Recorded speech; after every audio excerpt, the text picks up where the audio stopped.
Hi friends, welcome to Healthy Cooking Channel. இந்த வீடியோல நம்ம இன்னைக்கு சுவையான பச்சை பயிறு கஞ்சி எப்படி செய்யலாம்னு பார்க்கலாம். ஓபன் பாட்லயே செய்யலாம், குக்கர்லயே செய்யலாம். நான் இன்னைக்கு குக்கர்ல செய்றேன். 1 கப் அளவுக்கு குறுனரிசி இல்ல நொய் அரிசின்னு சொல்லுவோம். ஒரு ஏரியாவுல ஒரு மாதிரி சொல்லுவோம். அதுக்கு பதிலா சாப்பாட்டு அரிசியும் கூட எடுத்துக்கலாம். அதே கப் அளவுக்கு வறுத்த பச்சை பயிறு சேர்த்துக்கோங்க. வறுத்து சேர்க்கும்போது டேஸ்ட் இன்னும் நல்லா இருக்கும். நல்லா கழுவி எடுத்துட்டு வந்துருங்க. 1/4 டீஸ்பூன் வெந்தயம், 1/2 டீஸ்பூன் ஜீரகம், 1/4 டீஸ்பூன் மிளகு, 5-6 பல் பூண்டு, 1/2 டேபிள் ஸ்பூன் அளவுக்கு கல்லுப்பு.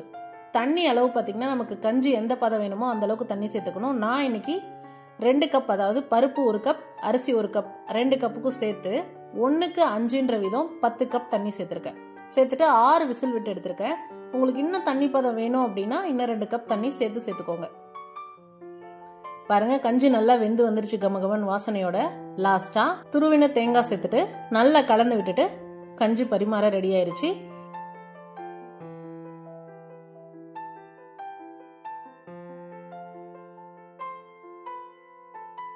இந்த கஞ்சிக்கு சூப்பரான காம்பினேஷன் தேங்காய் துவையல் எப்படி செய்யலான்னு பார்க்கலாம். 1 கப் அளவுக்கு துருவின தேங்காய், 1 பல் பூண்டு, கொஞ்சமா புளி, ஒரே ஒரு மிளகாய், 1 கொத்து கருவேப்பிலை, 1/4 டீஸ்பூன் அளவுக்கு உப்பு, கொஞ்சமா தண்ணி தெளிச்சு துவையல் பதத்துக்கு அரைச்சி எடுத்துட்டு வந்துருங்க.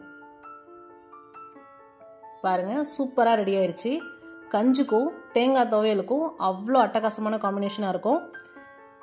தேங்காய் துவையலுக்கு பதிலாக எந்த பொரியல் வெரைட்டிஸும் வச்சுக்கலாம், ஊறுகாய் வச்சுக்கலாம், சின்ன வெங்காயம் வச்சுக்கலாம், வடகை வச்சுக்கலாம். நம்ம டேஸ்ட்டை பொறுத்து தான். ட்ரை பண்ணி பார்த்துட்டு உங்களை கமெண்ட் மறக்காம சொல்லுங்க ஃப்ரெண்ட்ஸ். இது போன்ற ஹெல்தி ரெசிபிஸ்க்கு மறக்காம ஹெல்தி குக்கிங் சேனலை சப்ஸ்கிரைப் பண்ணுங்க.